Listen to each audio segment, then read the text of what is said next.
Hello friends, ओसोप coding के channel पर आपका हार्दिक स्वागत है। दोस्तों, आज हम बात कर रहे हैं सी के प्रैक्टिकल सीरीज़ की। एक नए कॉन्सेप्ट को आज हम डिस्कस कर रहे हैं प्रैक्टिकली, जो कि बहुत ज़्यादा इंपॉर्टेंस रखता है, नेस्टेड लूप्स। और नेस्टेड लूप का कॉन्सेप्ट कहीं ना कहीं नेस्टिंग टर्म से आप फेमिलियर हैं। हमने इफ एल्स स्टेटमेंट को यूज़ किया है, नेस्टेड फॉर्म में यूज़ किया। एक इफ एल्स के अंदर हमने दूसरा इफ एल्स इम्प्लीमेंट किया हुआ है। आज हम बात करेंगे एक से ज़्यादा लूप्स को हम नेस्टेड फॉर्म में कैसे यूज़ करेंगे। दो अलग अलग लूप को यूज़ करना नेस्टिंग नहीं है, एक लूप बॉडी के अंदर दूसरा लूप इम्प्लीमेंट करना। और पिछले कुछ लेक्चर्स में आपने नोटिस किया होगा कि हमने नेस्टिंग के कॉन्सेप्ट को फ्लो चार्ट से भी समझा था, पूरा उसके इम्प्लीमेंटेशन को देखा था। तो देखते हैं प्रैक्टिकली आज हम दो अलग अलग लूप हमें इम्प्लीमेंट करना है। स्ट्रेट फॉरवर्ड हम लोग सपोज आउटर लूप को हम लोग रन करते हैं यहाँ पर 2 टाइम्स। तो आई को हमने 2 टाइम चला लिया यहाँ पर, और इसके ठीक बाद में एक नया लूप इंप्लीमेंट कर देते हैं हम लोग। For J assigns 1 J less than equal to 3 then J plus plus. क्या चाह रहे हैं दोस्तों अपन यहाँ पर? हम चाह रहे हैं ये जो आउटर लूप है ये 2 टाइम्स एग्जीक्यूट हो, और इसकी हर वैल्यू के लिए, मतलब for each value of I this J will process 3 times. तो फिर इनऑल जो स्टेटमेंट में इस इनर लूप की बॉडी में लिखूंगा, it will execute 2 cross 3 6 times. तो नेस्टिंग में ये प्रोडक्ट का ध्यान रखना है हमको कि आउटर लूप के जितने भी नंबर ऑफ एग्जीक्यूशन होंगे, क्लियर, उसका इनर लूप के साथ में मल्टीप्लाई काउंट के साथ में। तो आउटर सपोज 2 बार रन होगा, इन inner loop this J loop will execute for 3 times, so it will in all execute 6 times. जो भी स्टेटमेंट मैं अंदर लिखता हूँ यहाँ पर, now you can see the output. यहाँ पर हम लोग क्या चाह रहे हैं कि ये 2 बार, ये 3 बार। अब जो अंदर प्रिंटफ स्टेटमेंट हम लिखेंगे यहाँ पर, तो हमने लिख दिया %d/t और फिर %d और न्यू लाइन।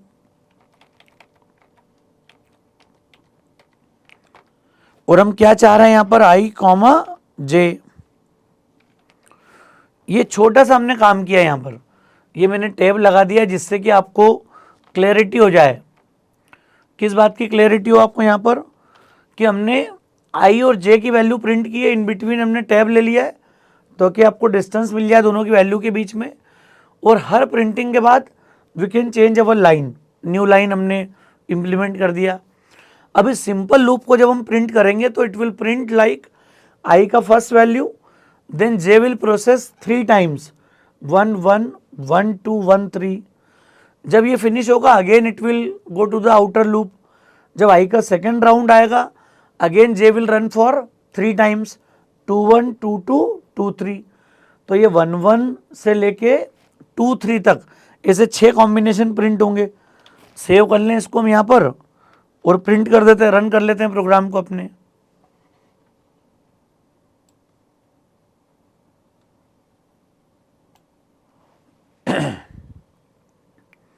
तो हमें टोटल 6 कॉम्बिनेशन यहाँ पर दिख रहे हैं, 1 1 1 2 1 3। क्यों दिख रहा है आपको? आउटर की फर्स्ट वैल्यू और inner loop will execute for 3 times. जैसे होता है नेस्टिंग का कॉन्सेप्ट क्या है कि आउटर की एक वैल्यू, फिर इनर का जो भी जितनी वैल्यू दी है, यहाँ 5 दी होती तो ये उसके 1 के लिए ये 5 बार एग्जीक्यूट होता, या 15 दिया हो तो इसकी 1 वैल्यू के लिए it will run for 15 times. तो ये नेस्टिंग का थॉट है। अब ये टोटल 2 क्रॉस 3, तो ये जो प्रिंटफ आउटपुट जनरेट करेगा it will print for 6 times. तो जो 6 कॉम्बिनेशन है वो आ गए 1 1 1 2 1 3। क्लियर, ये पहली बार है जब आई का वैल्यू 1 है और जे पूरा 3 बार एग्जीक्यूट हुआ, फिर आई 2 हुआ, again J 1 2 3, so it will be 2 1 2 2 2 3। ये दो लूप का एग्जीक्यूशन हो गया हमारे पास। अगर इसी को हम देखें, अब 3 लूप के साथ बात करें अगर, तो हमने एक नया लूप और इंप्लीमेंट कर दिया। प्रिंटफ को उठा के अंदर ले आते हैं थर्ड नए लूप के अंदर। इसी में हमने एक नया लूप इंप्लीमेंट कर दिया, k असाइंस 1 ऐसे कितने भी लूप तक जा सकते हो आप। इसको भी 3 टाइम चला लिया, के प्लस प्लस, और यहाँ हमने प्रिंट कर दिया इसको आई जे और के को। तो ये यहाँ फिर मैं टेप की स्पेस दे रहा हूँ %d और न्यू लाइन आई जे और के। अब क्या करना है आपको, बस के को यहाँ डिक्लेरेशन देना जरूरी है। अच्छा, हम इसको भी 2 टाइम्स कर देते हैं राउंड रिड्यूस करने के लिए। अब क्या हो कॉम्बिनेशन, जब 3 लूप इंप्लीमेंट होंगे तो 2 क्रॉस 2 4, 4 क्रॉस 3, मतलब यहाँ पर अब 12 कॉम्बिनेशन आएंगे। और ये जो प्रिंटफ है ये 12 टाइम्स प्रिंट होगा। हर नेस्टेड लूप को आप उसके टोटल काउंट को मल्टीप्लाई करते जाओ। सो 2 multiply by 2, 4 multiply by 3, so you will have 12 different combinations. अब आई की एक वैल्यू के लिए जे 2 बार चल रहा है, जे की हर वैल्यू के लिए के 3 बार चल रहा है। तो यहाँ पर आपको दिखेगा जब आई 1 जे 1 होगा तो के विल प्रोसेस 1 2 3, तो 1 1 1 1 1 2 1 1 3 इस तरह के कॉम्बिनेशन आएंगे। फिर जे 2 होगा, फिर ये 1 2 3, तो 1 2 1 1 2 2 1 2 3। तो ऐसे आई की एक वैल्यू के लिए इसके 6 कॉम्बिनेशन, फिर आई की सेकेंड वैल्यू के लिए इसके 6 कॉम्बिनेशन। तो ऐसे 12 कॉम्बिनेशंस आएंगे यहाँ पर वैल्यू के। रिजल्ट के आप देखोगे तो ये टोटल 12 कॉम्बिनेशन आपको दिखेंगे रिजल्ट में।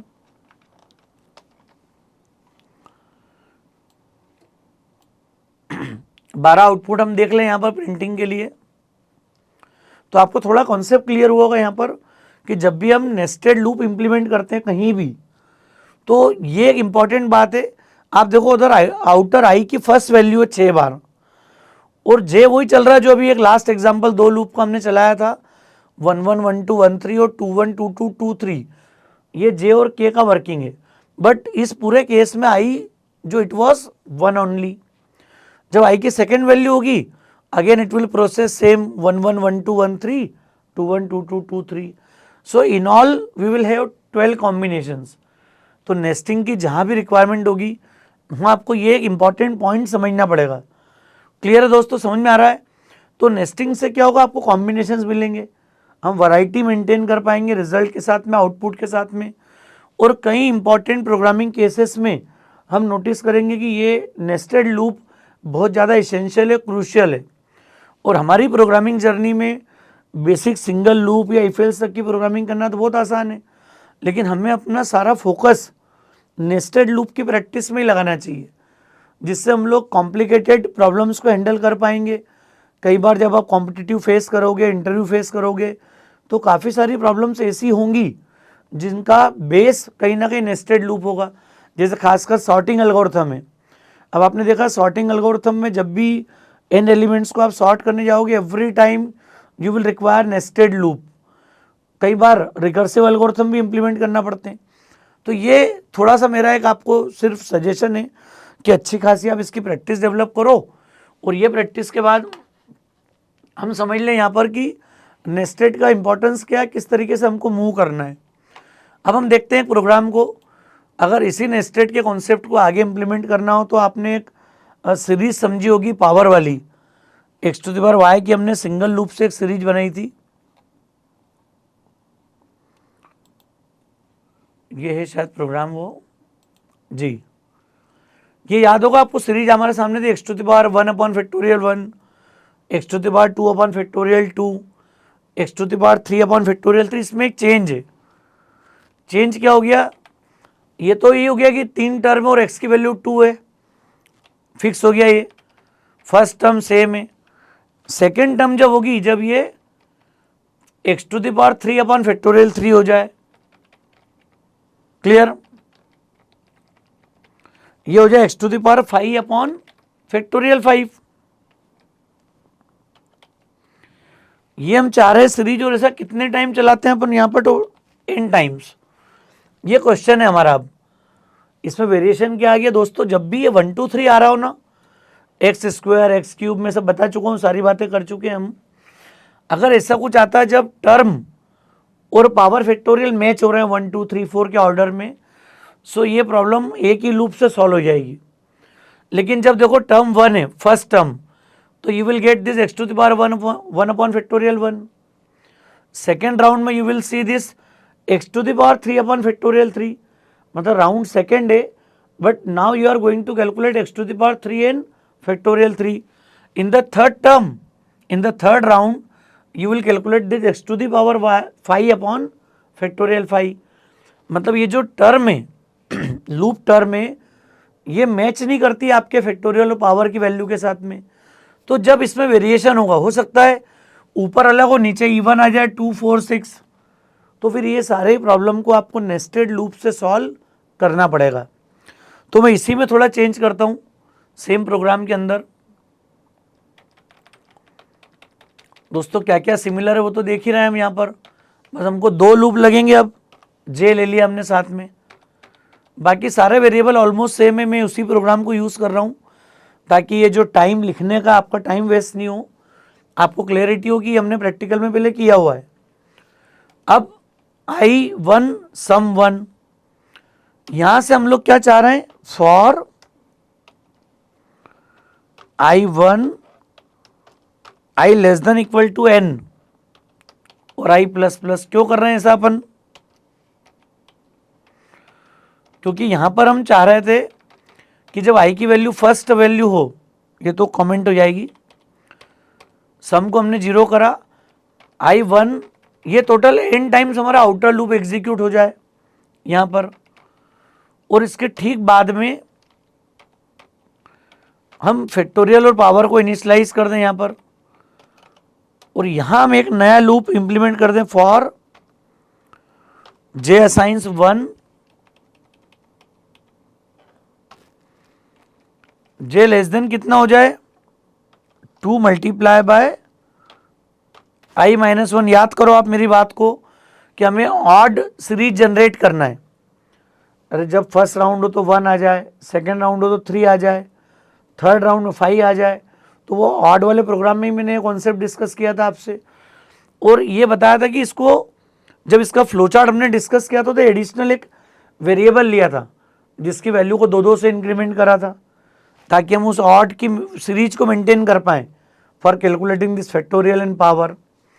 तो यहाँ पर नोटिस करो आप कि ये चूंकि मुझे सेकेंड टर्म में 3 और 5 आगे लेना है, अब सेकेंड और थर्ड टर्म में, तो ये ऑड टर्म यहाँ पर आपको मिलेगी।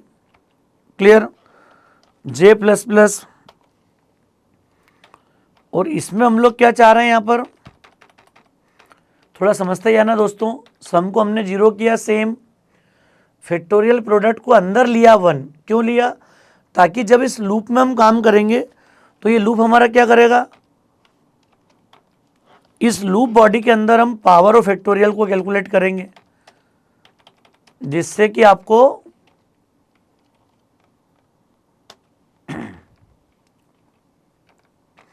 ये पावर फैक्टोरियल इस इनर लूप की बॉडी में कैलकुलेट हो जाए। क्योंकि ये मुझे एक्स टू द पावर 3 चाहिए, फैक्टोरियल 3 चाहिए, तो जब I की वैल्यू 2 होगी तो 4 minus 1 3, this inner loop will execute 3 times. मतलब I की हर वैल्यू के हिसाब से अब J चेंज होगा। इसके पहले एग्जाम्पल नेस्टिंग का क्या था कि I की हर वैल्यू के लिए J फिक्स टाइम चलता है। अब यहाँ पर थोड़ा सा वेरिएशन है, जब I का फर्स्ट वैल्यू, तो ये फर्स्ट होगा तो 1 1, 2 इंटू 1 2 माइनस 1 1, तो J will execute 1 time only. जब I की वैल्यू 2 होगी सेकेंड टर्म, तो ये 4 minus 1 3, this inner loop will execute 3 times. तो ये power x to the power 3 निकाल देगा और फैक्टोरियल 3 निकाल देगा। हाँ, फैक्टोरियल में अभी I के बजाय यहाँ पर क्या होगा दोस्तों, J, क्योंकि अब मैं इनर लूप बॉडी में इसको कैलकुलेट कर रहा हूँ। क्लियर है प्रोसेस यहाँ पर इतनी। अब इससे आपको क्या हुआ, x to the power 3 factorial 3 मिल गए। जब थर्ड टाइम आएगा I 3 होगा, फिर ये री इनिशलाइज होंगे फैक्टोरियल पावर। अब ये 3 इंटू 2 6 माइनस 1 5, ये लूप 5 बार एग्जीक्यूट होगा। ये मैंने सब कुछ समझाया हुआ, आपको याद भी होगा। अब ये आउटर लूप का पार्ट होगा अब, कि जब ये कैलकुलेट होके आ जाए, जब ये दोनों वैल्यू कंप्लीट कैलकुलेट होके आ जाए, तो फिर आप डिवाइड करके K में दे दो और सम को यूज़ कर लो। अब इसका रोल नहीं, क्योंकि हमने फॉर लूप इंप्लीमेंट कर दिया यहाँ पर। समझ में आ रहा है दोस्तों ये? तो ये काम अब हो गया नेस्टेड के थ्रू और हमने फाइनली सम प्रिंट कर दी। कितनी सम आएगी अगर ये दो टर्म निकालें अपन यहाँ पर, x2 और n सपोज 3 ले लिया, तो ये 2/1 2, 2 टू द पावर 3 8/फैक्टोरियल 3 6, 8/6 मतलब अप्रॉक्सीमेटली 1.33, और ये 2 टू द पावर 5 मतलब 32/120, तो 32/120 मतलब 1/4 मतलब 0.25 के आसपास की कोई वैल्यू आएगी जो 3.33 में ऐड हो जाएगी। तो ये 3.6 के आसपास कोई रिजल्ट देगा आपको 5833। क्लियर? ये चेक कर लेते हैं रिजल्ट को अपन चलाकर, सेव कर लेते हैं दोस्तों इसको अपन और रन कर लें इस प्रोग्राम को।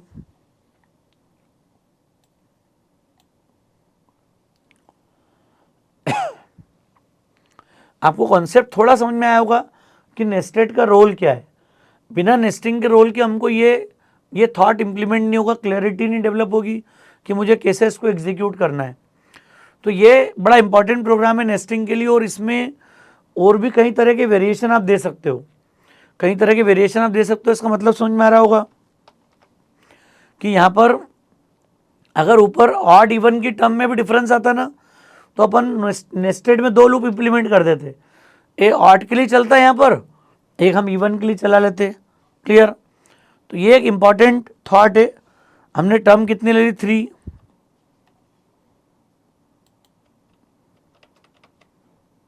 पैनल के इसमें कुछ इशू आ रहा है,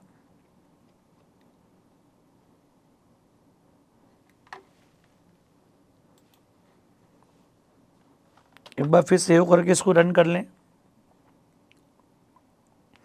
तो यहाँ पर एक इंपॉर्टेंट बात जो अपने लिए मैंने ये बताई थी, ऊपर और नीचे अगर आपकी टर्म डिफरेंट होगी तो यहाँ पर ये आपको जो जे वाला लूप है इसको एक और बार आई के अंदर ही इंप्लीमेंट करना पड़ेगा। तो ये एक छोटी सी रिक्वायरमेंट आपको रहेगी एडिशनल, जब भी हम इस तरह की प्रोग्रामिंग करते हैं, कॉन्सेप्ट इंप्लीमेंट करते हैं, तो उस केस में आपको लगेगी।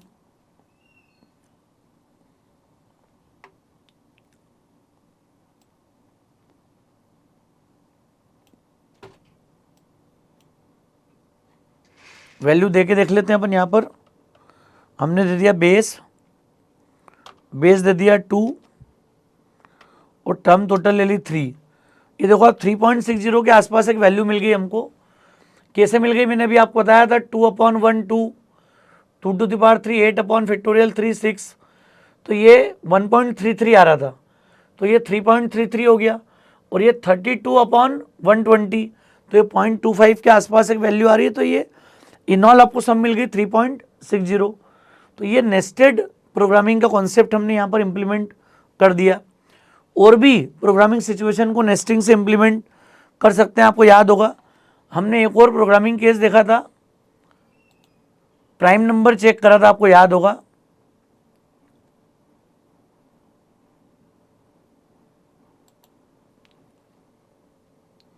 ये प्राइम चेक वाले प्रोग्राम को भी हम नेस्टिंग से चाहें तो इम्प्लीमेंट कर सकते हैं यहाँ पर। अब मैं प्राइम की सीरीज जनरेट कर सकता हूँ यहाँ पर। ये भी नेस्टिंग का एक बहुत इंपॉर्टेंट प्रोग्राम है। प्राइम की सीरीज जनरेट करना मतलब अगर मैं सपोज n 5 दे दूँ तो फिर पहले 5 प्राइम नंबर हमको प्रिंट करते आना चाहिए यहाँ पर। n अगर मैंने सपोज 5 दिया तो फिर आपकी सीरीज क्या आएगी यहाँ पर?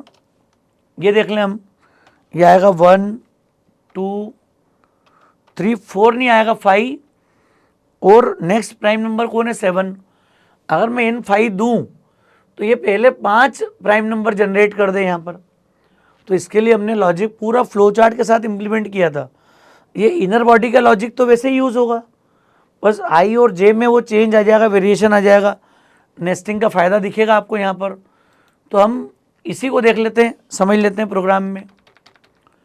बाकी जो भी लगेंगे वेरिएबल उनको यूज़ कर लेंगे हम यहाँ पर। आई कॉमा जे, एन आ गया टोटल नंबर ऑफ टर्म। अब हमने इंप्लीमेंट कर दिया आई 1 से स्टार्ट करा, I less than equal to N, क्योंकि मुझे एन टर्म जनरेट करनी है यहाँ पर, और आई प्लस प्लस।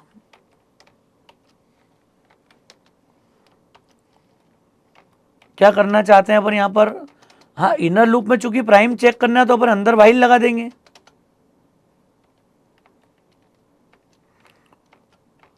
और जो चेंज आएगा वो भी समझते हैं अपन यहाँ पर क्या क्या चेंज हो रहा है हमारे। अब इसमें नॉट प्राइम वालों को मैसेज करना नहीं है हमको, तो ये आउटर लूप में आई को हमको 1 से n तक प्रोसेस करना है ताकि लूप 5 बार चले और जो वैल्यू बढ़ रही है ये वैल्यू कुछ भी हो सकती है हमारी। और यहाँ पर हम कोई भी वैल्यू ले सकते हैं जिसके बेसिस पर हमें कंट्रोलिंग करना है टोटल। तो ये n हमारा 5 हो जाए और एक वेरिएबल और ले लेंगे हम लोग काउंटर, जिसके बेसिस पर हम ये पूरा चेक लगा सकते हैं।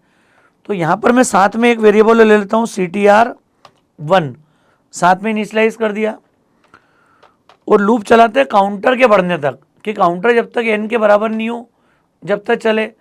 और आई तो हर बार बढ़े, लेकिन काउंटर कब कब बढ़े, जब वो प्राइम मिलेगा तो ही काउंटर बढ़ाएगा, अदरवाइज काउंटर नहीं बढ़े। ये हम चेक कर लेंगे। तो एक CTR नाम का वेरिएबल मैंने और यहाँ पर ले लिया है। ये क्यों लिया आपको समझ में आ रहा होगा यहाँ इस कॉन्सेप्ट में। अब आई के बजाय इसको मैंने ले लिया जे इनर लूप को, फ्लैग 1। अब जो काम आई का था वो तो जे का हो गया और जो एन का था वो काम आई का हो गया। मतलब हमें अब एन को चेक नहीं करना प्राइम है कि नहीं। अब आई की जब वैल्यू 1 होगी तो विल चेक 1 इज प्राइम और नॉट, 2 इज प्राइम और नॉट, 3 इज प्राइम और नॉट। तो हम लोग लगातार किसको चेक करेंगे, आई को। So this inner loop process will run up to less than I, क्योंकि हमें आई को 1 छोड़ना है, क्योंकि अब हर आने वाले नंबर को मैं चेक करूंगा whether it will be prime और नॉट। क्लियर। तो उसके लिए तरीका क्या होगा कि ये सब भी हमने डिस्कस किया हुआ with flow chart and everything. तो आई जे को 2 से स्टार्ट किया, जे लेस देन आई, जिससे कि हर आने वाले आई को मैं चेक कर पाऊँ कि that given I is prime और नॉट। और एज्यूम कर लिया that particular I is prime, जो भी आई एज्यूम हुआ है वो प्राइम है। अब नहीं होगा तो फ्लैग मॉडिफाई हो जाएगा, मॉडिफाई होगा तो यहाँ हमने प्रोसेस क्या कर लिया, अब here will have I mod J. अगर आई और जे में ये चेंज दिखता है, अगर मॉड्यूलस 0 मिलता है तो फ्लैग मॉडिफाई कर दें और जे की वैल्यू फिर हम इंक्रीमेंट करके कितनी कर दें, j+1। तो ये आई और जे में चेंज है। क्लियर है केस, समझ में आ रहा है आपको क्या करना है। ये एक मैंने छोटा सा चेंज करा, लॉजिक कुछ भी चेंज नहीं हुआ है, सिर्फ आउटर लूप से जो मैं वैल्यू दे रहा हूँ वो वैल्यू आपकी अब आई हो गई है। अब चूंकि आई को चेक करना है वेदर इट इज प्राइम और नॉट, तो इनर लूप में जे उसको प्रोसेस कर रहा है, पूरी कंट्रोलिंग को मैनेज कर रहा है। क्लियर। उसी फ्लो चार्ट के बेसिस पे इसको चलाना आप पूरा। और जब जब फ्लैग 1 मिले तो अब हम क्या कर देंगे, यहाँ पर मैसेज करने के बजाय ये सब कुछ हट जाएगा, %d न्यू लाइन, कॉमा किसको प्रिंट करेंगे अपन, आई को, आई हमारा प्रिंट हो जाए। और साथ में यहां पर एक और इंपॉर्टेंट काम क्या कर दें अपन, प्रिंटिंग के जस्ट बाद काउंटर प्लस प्लस। अरे जब जब हमको ये प्राइम मिले तो बढ़े, याद करो कॉन्सेप्ट को आप। जब जब यहां पर ये काउंटर क्यों लिया हमने 1 अंदर, और ये चेक हो रहा है कि जब तक ये n के बराबर है तब तक चलाओ। जैसे इसकी वैल्यू n को क्रॉस कर देगी, 5 को क्रॉस करेगी, जब ये प्राइम नंबर की वैल्यू बढ़ के 6 हो जाएगी, 5वां प्रिंट होगा प्राइम, और जैसे वैल्यू 6 होगी तो ये फॉल्स हो जाए यहाँ पर। लेकिन आई कंटिन्यू बढ़ता रहे, चाहे आपको प्राइम मिले या नहीं मिले, तभी तो मैं यहाँ पर 7 को प्रिंट कर पाऊंगा आगे। ये हायर नंबर प्रिंट कैसे होंगे इसके बाद, 7 के बाद 8, 9, 10 आएगा नहीं, 11 आएगा।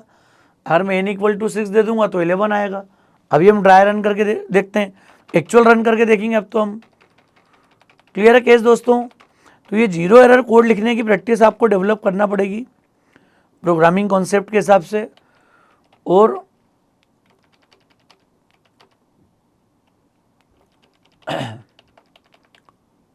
समझ में आते यार केस क्या करना है, इसको हर नंबर आएगा फ्लैग से चेक करेंगे उसको अपन।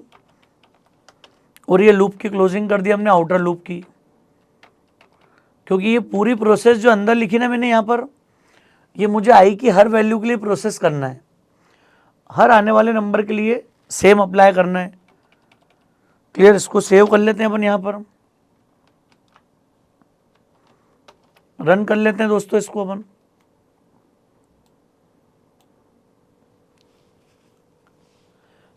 आपको कंसेप्ट क्लियर हुआ होगा। यहाँ पर मैं कभी कोई ये बोल दे कि आप मतलब रिवर्स ऑर्डर में प्राइम की सीरीज प्रिंट करो, पर्टिकुलर रेंज दे दे यहाँ से वहाँ तक प्रिंट करो, सब कुछ पॉसिबल है। थोड़ा थोड़ा चेंज आपको इस लॉजिक के अंदर करना है, इसके अलावा कोई चेंज नहीं आएगा। देखिए आप 5 दिया मैंने तो क्या आ गया 1 2 3 5 7, जबकि नंबर n 5 है, लेकिन पहले 5 नंबर में कौन आ गया 7। क्यों? क्योंकि आई को मैं लगातार बढ़ा रहा हूँ। अगर मैं एक बार फिर रन करूँ इसको, देखो